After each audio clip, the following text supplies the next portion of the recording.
चिराग पासवान वाला मैटर भइल, ओसे वो अंदाजा लगा सकिले कि भारतीय जनता पार्टी के कमजोर करे खातिर जो तैयारी भई, भारतीय जनता पार्टी के बुझात हो गया कि क्षणिक ओकरा लाभ जरूर मिलत रुए, बिहार में ओकर सीट जरूर बढ़ल, लेकिन दुर्गामी परिणाम देख ली ओह रामविलास पासवान के, जो रामविलास पासवान के बिहार ही ना ये देश के लोग दलित के नेता मानेला, दूसरा अंबेडकर कहल जाला।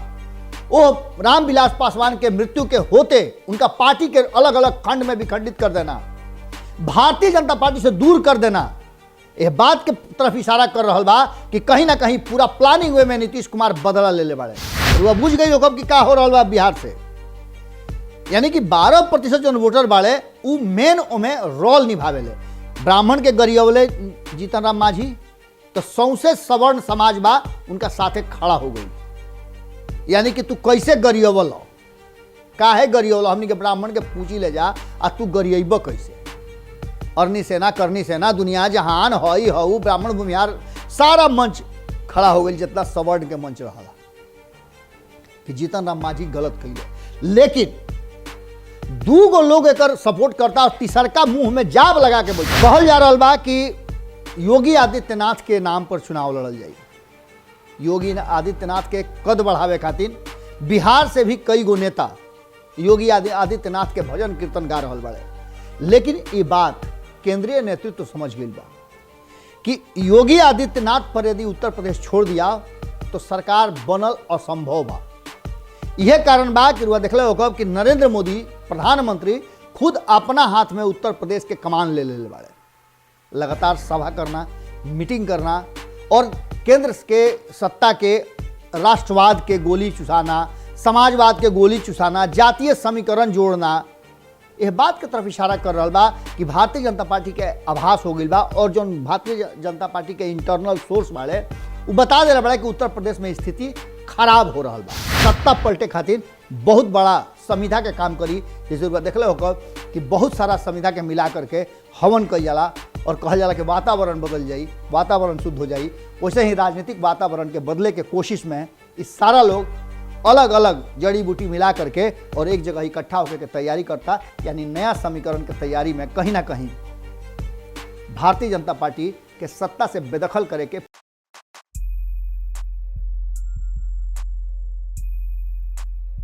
मजगर भइल लड़ाई के शेर के सवा शेर बा बुझाई, मजगर भइल लड़ाई के शेर के सवा शेर बा बुझाई, कटघरा में दोनों खड़ा बाड़े ही बूझ के फरियाई। गोड़ लागतनी हेरा से अभिनंदन बरुआ लोग के अपना कार्यक्रम जना के नाम हो खूटा ठोक के। खूटा ठोक में बिहार के और सहित देश के राजनीति के जौन वर्तमान हालात बा, जौन परिस्थिति बा, जौन आगे पीछे बात हो रहा बा, जना के लेकर के चर्चा लगातार चाह घुगनी लिट्टी के दुकान पर हो रहा बा, तौने बात के लेकर के रुआ लोग के सामने। लेकिन ये बात में कहीं ना कहीं वो भीतरिया बात होला जौन बात रुआ लोग तो सीधे ना पहुंच पावे, रुआ लोग के 2-4 दिन 5 दिन 10 दिन के बाद पता चल रहा। इन्हें लगातार 3-4 दिन से रुआ देख लो कि जीतन राम मांझी के लेकर के खूब चर्चा हो रहा बा। चर्चा तो हो रहा बड़ुए उत्तर प्रदेश के भी, कारण कि बिहार से सटले राज्य बा। अब पड़ोसी के यहाँ कुछ होके या खुरखुराहट और रुआ के यहाँ ना अगर सूचना मिले तो रुआ ताक में रही कि आह दादा कैसे पता चली कि यहाँ का होता। खास करके गोतिया पटदार और पड़ोसी में का हो रहा बा, एक और कान लगा के आदमी दीवार में लगैले रहेला कि कोने कुछ होत तो नहीं खे होने। देखिए बिहार उत्तर प्रदेश और सहित देश के राजनीति के जो धारा बा वो धारा के बदले की कोशिश कर रहा बा। यह बात से रुआ इनकार ना कर सकिले, कारण कि बिहार में जो तरीका का राजनीति हो रहा बा वो भारतीय जनता पार्टी के खास करके कहल जाओ तो हिला के रख दिले बा। कहल ना जाला कि जब ऊंट पहाड़ के नीचे जाला तब ओकरा अपना ऊंचाई के पता चलेला और तब वो जवान हो जाला कि हमरो से ऊंच केहू बा। उहे हाल भारतीय जनता पार्टी के होला, मोर लेखा नाच के तो सौंसे देश भर में आ गई, लेकिन बिहार आवते अपना गोड़ पर ओकरा नजर पड़ला और उजे जवान हो जाला, सारा ओकर नाच और सारा खुशी काफूर हो जाला। बिल्कुल यही अंदाज में कहीं ना कहीं भारतीय जनता पार्टी पेच में अझुरा गई बा और ये पेच के समझे के बहुत जरूरी बा, कारण कि अगर ना समझब तो बिहार और देश कौना दिशा में जा रहा बा इरुआ हाथ से निकल जाई। वर्तमान परिस्थिति में जौन स्थिति बा ओकरा में रुआ जीतन राम मांझी के जौन बयान बा वो बयान के रुआ असही अनेरिया मान ली कि जीतन राम मांझी असही बोल दिले, उनका मुंह से निकल गई, स्लिप ऑफ टंग हो गई, ये बात के रुआ मान ली। लेकिन ये बात के नाम माने खातिर मजबूर उ बात करता जौना के चलते वो माफ़ी मांगले और माफ़ी मांग के दोसर का दिन फिर कहले कि एक हल्लू कहले नहीं, आपके लिए 100 हाली कहब। यानी कि वो बात के खत्म कैलू नहीं चाहत। वो चाहत रन कि ब्राह्मणवाद और ब्राह्मण के खिलाफ जौन उनकर विचारधारा बा, जौन उनकर सोच बा, या फिर जौन कैल चाहत रहे ओकरा के यथास्थिति जीवित रखस। तो भाई काहे जीवित रखी हैं, इस सवाल रुआ पूछ सकीले। जब इस सवाल रुआ पूछब तो ये बड़ी उलझ जाई, उलझ ऐसे जाई कि रुआ याद करी बगल के राज्य उत्तर प्रदेश में चुनाव बा और बिहार में सत्ता एगो महीन रसरी पर चल रहा बा कि कमो भट्ट से टूट सकेला। यानी कि जीतन राम मांझी अगर अपन हाथ खींच ली हैं तो सरकार हिले डोले लगी, यानी रस्सी पर से बैलेंस गड़बड़ा जाई और बैलेंस गड़बड़ा जाई तो मुकेश सहनी वो बैलेंस के ठीक करे में जैसे हाथ बढ़ई हैं तो वो घिंचा के नीचे चलई हैं। एक मतलब कि पूरी तरह से जौन रसरी पर चले वाला काम बा वो खत्म हो जाई, यानी कर्तव्य समाप्त, यानी कि बिहार में सरकार समाप्त। और ये बात के बड़ी टुकटुकी लगा करके दिल्ली से देख रहा बड़न लालू प्रसाद, और लालू प्रसाद ही का है। कांग्रेस के भी यह बात के अंदाजा बा कि अगर तनिको 19-20 भइल तो सत्ता में खाली फिर बिहार में आवे को मौका मिल जाई। इस सारा बात के लेकर के भारतीय जनता पार्टी यह बात के समझ रहा बा, कारण कि उत्तर प्रदेश के चुनाव भारतीय जनता पार्टी के हैया आत्मा में बसल बा। कारण कि उत्तर प्रदेश जहां हाथ से निकल गई, रुआ देखले होगा कि एकरा में बहुत सारा ऐसा बात बा जौन जानल जरूरी बा। बिहार के तो चर्चा हम ये करते बन जा, लेकिन आज जौन विशेष बात बा कि बिहार के सत्ता के रुआ लोग बार बार पूछा कि कब पलटी, कब गिरी, कब भसी, रोज तो रुआ यह बात कहिले। अरे भाई हम काहे कहती कहिले, ये कहे वाला राजनीतिक दल के लोग ह। ये बात रुआ तेजस्वी यादव से पूछी ना, जौन 5 महीना पहले राघोपुर में जाके कहले रहे कि 2-3 महीना बर्दाश्त कर लो, सरकार भसता। सरकार का भसी बियाह कर ले, एक दिन में कुल संस्कार कर ले, छेका छुकी से लेकर के पानी ग्रहण संस्कार तक सब हो गई। इन्हें जीतन राम मांझी जना तरीका से व्यवहार कर रहा बड़े, उनका के सपोर्ट मिल रहा बा, एक दिन से ना उनका सपोर्ट में खड़ा एक तरफ जहां नीतीश कुमार बड़े हुए, लालू प्रसाद के दल भी बा। अब एक मतलब रुआ समझी कि पेच कैसे अझुराइल बा। ए पेज के सझुरावे खातिर एक बारे में सोचे खातिर रुआ जीतन राम मांझी के बयान के अन्यथा ना ले सकीले। ए बयान पर बिहार के सरकार के साथ साथ उत्तर प्रदेश के भविष्य टिकल बा। कैसे टिकल बा तो एकरा खातिर रुआ लोग के बहुत पहले हम ये बात के बतैले रही कि सब कुछ वोट बैंक के कमाल बा। और ये वोट बैंक कैसे भारतीय जनता पार्टी के पास से छटको कि उस सत्ता से बेदखल हो, बिहार से भी और उत्तर प्रदेश से भी। एकरा के हिला डोला के अंगुरी डाल डाल के चेक करके देखल चाहता रहे कहीं ना कहीं नीतीश कुमार भी और संगे संगे जीतन राम मांझी और राष्ट्रीय जनता दल भी, ये सब लोग मिल करके बात के देख रहा बा। और देखला के बाद चुनाव से पहले कि चुनाव के बाद, अगर चुनाव से पहले हो जाता तो भारतीय जनता पार्टी डैमेज हुई, और चुनाव के बाद तो लोग समझ गई बा कि भारतीय जनता पार्टी उत्तर प्रदेश चुनाव जीतला के बाद नीतीश कुमार और जीतन राम मांझी के सबक सिखेबे करी, एकरा में कोनो दूराय नहीं है। पश्चिम बंगाल में रुआ देखबे कि नहीं, चुनाव से पहले का कुछ भइल, परिणाम अइला के बाद भारतीय जनता पार्टी के कई गो नेता रुआ लोग पश्चिम बंगाल में, और कितना लोग पर तृणमूल कांग्रेस से कार्रवाई होता, रुआ देखनी। हाँ, सारा मामला ठंडा पड़ गई, अब केहू पर कार्रवाई ना हुई। उत्तर प्रदेश में ईडी बीडी सीडी लाग गई बा। लेकिन इस सबसे बड़ा जोन बा वो वोटर बा, वोट बैंक बा। कहल जा रहा बा कि योगी आदित्यनाथ के नाम पर चुनाव लड़ल जाई। योगी आदित्यनाथ के कद बढ़ावे खातिर बिहार से भी कई गो नेता योगी आदित्यनाथ के भजन कीर्तन गा रहा बड़े। लेकिन ये बात केंद्रीय नेतृत्व समझ गई बा कि योगी आदित्यनाथ पर यदि उत्तर प्रदेश छोड़ दिया तो सरकार बनल असंभव बा। यह कारण बा कि रुआ देखले होगा कि नरेंद्र मोदी प्रधानमंत्री खुद अपना हाथ में उत्तर प्रदेश के कमान ले बाड़े। लगातार सभा करना, मीटिंग करना और केंद्र के सत्ता के राष्ट्रवाद के गोली चुसाना, समाजवाद के गोली चुसाना, जातीय समीकरण जोड़ना, यह बात के तरफ इशारा कर रहा बा कि भारतीय जनता पार्टी के आभास हो गई बा। और जो भारतीय जनता पार्टी के इंटरनल सोर्स बाड़े वो बता दे रहा कि उत्तर प्रदेश में स्थिति खराब हो रहा बा। एकरा पीछे कई गो बात बा। रुआ पीछे तनी इतिहास के पन्ना पलटी तो इतिहास के पन्ना पलटे में रुआ 2017 ही याद आवत हुई। 2017 में जब भारतीय जनता पार्टी पूर्ण बहुमत से सरकार बनौलस उत्तर प्रदेश में, ओकरा पहले के स्थिति रुआ देख ली। ओकरा पहले जब जब जरूरत पड़ल तो 2007 में अचानक से दलित और ब्राह्मण समीकरण बनल और दलित और ब्राह्मण समीकरण बनला के चलते मायावती जिंदाबाद जिंदाबाद जिंदाबाद हो गई और मायावती के सरकार बन गई। ये कोनो पहला अवसर ना रहे। और दलित और ब्राह्मण का है तो ब्राह्मण और दलित निर्णायक वोटर हवे। जहां एक तरफ ब्राह्मण के वोट 12% बा, उत्तर प्रदेश में सबसे अधिक ब्राह्मण के संख्या बा और 12% ब्राह्मण निर्णायक भूमिका में रहले।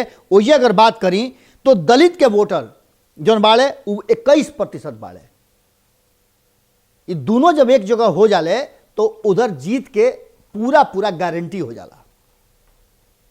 लेकिन वक्त के हिसाब से समीकरण बदलल, मायावती से लोग खपा रहे और खास करके ब्राह्मण वर्ग मायावती से अपन नाता तोड़ ले रस। जना के परिणाम 2012 में रुआ देखे के मिलल और 2012 में अखिलेश के यानी समाजवादी पार्टी के वापसी भई। बहुत सारा फैक्टर रहे लेकिन वो फैक्टर में MY समीकरण बड़ी मजबूती से काम कर दिलस और कहीं ना कहीं बाकी के वोटर कुछ कांग्रेस खींच लेलस, कुछ वोटर के मायावती खींच ले ली और कुछ वोटर जौन बाड़न वो भारतीय जनता पार्टी के साथ जो उनकी सवर्ण वर्ग रहे वो खड़ा हो गई। और सवर्ण के वोट पूरा अगर बात करी तो 25% बा और ये 25% वोट निर्णायक होला। जौना में रुआ से पहले ही बतौनी है कि ब्राह्मण वोटर 12%। अब देखिए जगह पर बात आ रहा बा, रुआ बुझ गई होगा कि का हो रहा बा बिहार से। यानी कि 12% जो वोटर बाड़े वो मेन ओमे रोल निभावेले। ब्राह्मण के गरियवले जीतन राम मांझी तो सौंसे सवर्ण समाज बा उनका साथे खड़ा हो गई। यानी कि तू कैसे गरियवल, काहे गरियवल, हमनी के ब्राह्मण के पूछी ले जा आ तू गरियब कैसे। अरनी सेना करनी सेना दुनिया जहान हई हऊ ब्राह्मण भूमिहार सारा मंच खड़ा हो गई जितना सवर्ण के मंच रहा कि जीतन राम मांझी गलत कैले। लेकिन दू गो लोग एकर सपोर्ट करता और तीसरका मुंह में जाब लगा के बैठल बा। जहां एक तरफ राष्ट्रीय जनता दल सपोर्ट कर रहा बा कि ऐसा कौन बात बोल देले। रुआ याद हो संपादक नमन मिश्रा जी से बातचीत होत रहे, वही दौरान हमरा से ये बात चर्चा के दौरान कहले रहन कि जब 2015 में सत्ता में राष्ट्रीय जनता दल के वापसी भई रहे नीतीश कुमार के साथ तो ना घड़ी सत्ता में आवते एको 2 महीना ना भइल कि राष्ट्रीय जनता दल अपना संस्कार में वापस आ गई और मनुवाद के गुणगान गावे लागल। वह तेजस्वी यादव जो ना आज A to Z के बात कर रहा बड़े, उनका ना कान में आवाज गई हा, उनका ना बुझाइल हा कि जो उनका कि हाँ सवर्ण नेता बाड़े चिचिया रहल बाड़े, लेकिन उनका मुंह पर जाब लगा दिहल गई बा और दलित नेता से बोलवावल जाता कि ब्राह्मण के बोल के कौन गलती कैले है, कौन पाक साफ बाड़े ब्राह्मण। अरे भाई ब्राह्मण, हम ब्राह्मण होकर के ये बात कहता नहीं कि ब्राह्मण कभी कोई के अलग ना करे, फारका करे के ना कोशिश करे और ना केहू में भेदभाव करे। कोनो वक्त के रुआ बात करत हो खब जब समय रहे। आज हर ब्राह्मण हर समाज के साथ जुड़ल बा और हर समाज के साथ बैठत उठत बा, लेकिन सत्ता में बैठल ब्राह्मण के जाति अलग हो जाला। सत्ता में बैठल लोग के देह पर माथा छिड़वा ले वालों की पानी कतनो पड़े असर ना पड़ी, ना टिकिए को बूंद। सत्ता में बैठल लोग के रुआ अंगुरी पर गिन के बताई कि के विरोध में शामिल रहल है, चाहे वो भारतीय जनता पार्टी के होके, जदयू के होके, बीजेपी के होके, राष्ट्रीय जनता दल के होके, कांग्रेस के नेता कुछ बोल रहे हैं जो कि सत्ता में नहीं खन। लेकिन सत्ता में रहे वाला कोनो ऐसा दल के ब्राह्मण नेता, बड़ा नेता सत्ता में रह करके, पद पर रह करके कोई बोले के तैयार न रहे। मिथिलेश तिवारी के खड़ा कर दिहल गई। टूना पांडे लगातार भारतीय जनता पार्टी के विरुद्ध बिगुल फूंक दिले वाले। उनका कहना बा कि उत्तर प्रदेश में जा करके और ब्राह्मण समाज के देह में तितकी लगाई कि जौना से वो भारतीय जनता पार्टी के विरोध में खड़ा होके और भारतीय जनता पार्टी के एक शुरुआत भी हो गई बा। हाल फिलहाल में रुआ देखनी कि यूपी में जौना तरीका के काम भइल ओकरा में हरिशंकर तिवारी के परिवार जब समाजवादी पार्टी में शामिल भइल तो ओकरा के देखनी कि कितना भव्य कार्यक्रम दिखावल गई और यह बात के प्रमाणित करे कोशिश करी गई कि ब्राह्मण सब अब समाजवादी के साथ बाड़न। A to Z के बात अब अखिलेश भी करे लगले, लेकिन MOI समीकरण के साथ साथ अगर ब्राह्मण उनका साथ जुड़ जाता और दलित जो उनकी नाराज चल रहा बा मायावती से, कुछ वोट तो उनका लगे जेबे करी। लेकिन अगर चिराग पासवान वाला मैटर भइल ओसे वो अंदाजा लगा सकिले कि भारतीय जनता पार्टी के कमजोर करे खातिर जो तैयारी भइल, भारतीय जनता पार्टी के बुझात हो गया कि क्षणिक ओकरा लाभ जरूर मिलत रुए, बिहार में ओकर सीट जरूर बढ़ल, लेकिन दुर्गामी परिणाम देख ली ओह रामविलास पासवान के, जो रामविलास पासवान के बिहार ही ना ये देश के लोग दलित के नेता मानेला, दूसरा अंबेडकर कहल जाला। ओह रामविलास पासवान के मृत्यु के होते उनका पार्टी के अलग अलग खंड में विखंडित कर देना, भारतीय जनता पार्टी से दूर कर देना, यह बात के तरफ इशारा कर रहा बा कि कहीं ना कहीं पूरा प्लानिंग वे में नीतीश कुमार बदला ले ले बाड़े। और नीतीश कुमार के बात के समझ में आ गई रहे कि जब नीतीश कुमार 2017 में भारतीय जनता पार्टी के साथ गईले तो भारतीय जनता पार्टी उनका के जैसे ना कहल जाला माने बेमन के उनका के अपना साथ स्वीकार कैलस, सत्ता सुख रहे, सत्ता भेटात रहे, ये चलते नीतीश कुमार के स्वीकार कैलस। लेकिन नीतीश कुमार के हमेशा डाउन करे के कोशिश कैलस। नीतीश कुमार ऐसा रच न रच दिले कि एक तरफ जहां दलित वर्ग भारतीय जनता पार्टी से नाराज हो जाओ और चिराग पासवान ये बात के घोषणा भी कर दिले कि उत्तर प्रदेश में उस सब सीट पर चुनाव लड़ी है। एक मतलब रुआ समझता नहीं कि एक तरफ जहां दलित कहीं ना कहीं रामविलास पासवान के नाम से प्रभावित बा, वो ये दूसरा तरफ ब्राह्मण के जीतन राम मांझी से एक दलित से गरिवा करके और भारतीय जनता पार्टी अगर ये चुपचाप बैठ के इंतजार कर रहा बा कि अगर असर ना पड़ी तो एक व्यापक असर पड़ी। और यह असर से कहीं ना कहीं 2022 के चुनाव में जो स्थिति नजर आ रहा बा कि अगर ब्राह्मण जो देखे के भी मिल रहा बा कि समाजवादी पार्टी के तरफ शिफ्ट करता और प्रधानमंत्री नरेंद्र मोदी भी बात कह दिले बाड़े कि टक्कर में कोई नहीं के, ना कांग्रेस बा ना मायावती बाड़ी, टक्कर सीधे समाजवादी पार्टी से बा। अगर इस समीकरण बन जाता तो बिहार के साथ साथ उत्तर प्रदेश में भी सत्ता परिवर्तन से इनकार हुआ ना कर सकिले, कारण कि ब्राह्मण के कोप और सवर्ण के उनका साथे जुड़ जाना यह बात की तरफ इशारा कर रहा बा कि कहीं ना कहीं मामला उल्टा दिशा में जा रहा बा। अगर बात करी रुआ समीकरण के तो 19% मुस्लिम समाज उत्तर प्रदेश में निर्णायक भूमिका में बा, जैसे कि बिहार में 16% बा और इस 16% निर्णायक भूमिका में होला। उसी वही तरीका से यादव समाज के वोट 10% के आसपास बा उत्तर प्रदेश में, और ये दोनों अगर 19 और 10 29% मिल जाता और 12% ब्राह्मण के वोट मिल जाता, और अगर दलित वोटर में से 21% में से 5% भी मिल जाता तो जीत से कोई इनकार ना कर सकेला। और ये बात कहीं ना कहीं नजर आ गई बा। एक साथ साथ मुकेश सहनी एक बहुत बड़ा फैक्टर बा जौन की लगभग 3% वोट के साथ नोनिया, बिंद, मल्लाह इस सब लोग के 3% के आसपास वोट बा और ये लगातार भारतीय जनता पार्टी से कट रहा बा। संजय निषाद ये वोट के शिफ्ट ना करा सकेले, कारण कि जना तरीका से मुकेश सहनी उत्तर प्रदेश में अपन गोड़ी जमा ले बड़े, खूंटा गाड़ दे बड़े, वो बात की तरफ इशारा कर रहा बा कि वो 3% वोट के साथ साथ और भी वोट अपना तरफ खींच सकेले। और ऐसा स्थिति में बिहार से कहीं ना कहीं खेला करे के प्लान रचा गई बा और ये खेला निश्चित रूप से सत्ता पलटे खातिर बहुत बड़ा संविधा के काम करी। जैसे देखले हो कि बहुत सारा संविधा के मिला करके हवन कल जाला और कहल जाला कि वातावरण बदल जाई, वातावरण शुद्ध हो जाई।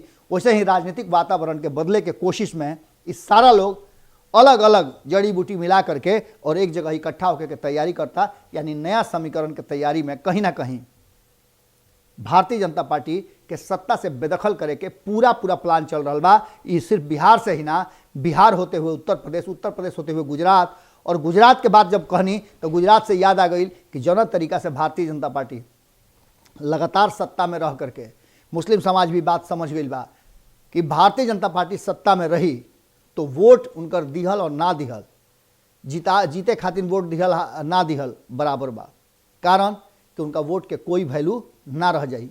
हर हाल में जब एक जगह इस समीकरण के तूड़े के हिंदुत्व वोटर के तूड़े खातिर कई गो स्वांग रचल गई बा, कई गो तरीका रचल गई बा, जौना में जातीय जनगणना भी एगो बा। और ये बात करुआ समझ सकतानी कि चरतरफा घेरे के तैयारी बा, चक्रव्यूह के रचना हो गई बा। और ये रचना से नीतीश कुमार के रणनीति कहीं ना कहीं आगे बढ़ रहा बा। अब भारतीय जनता पार्टी के फैसला लेवे के बा कि का हुई। लेकिन एक बात तो पक्का नजर आवता कि कहीं ना कहीं बिहार से परिवर्तन के लहर होते हुए दिल्ली तक पहुंची और हस्तिनापुर के गद्दी खाली करे खातिर भारतीय जनता पार्टी के मजबूर करे में सभी लोग हुई। हमें बहुत नाम अभी जुड़ी। एक दूसरा दिन जब आई रुआ लोग से भेंट करे खातिर, बात करे खातिर, तो निश्चित रूप से और बहुत सारा ऐसा विषय बा जना विषय के लेके आई और के में शामिल बा, केकर प्लानिंग बा और केकर हामी हो गई बा। ये बात रुआ लोग से जरूर रखब। आज एजिया रुआ लोग से विराम लेतानी, कल फिर भेंट होके के वादा के साथ गोड़ लागत।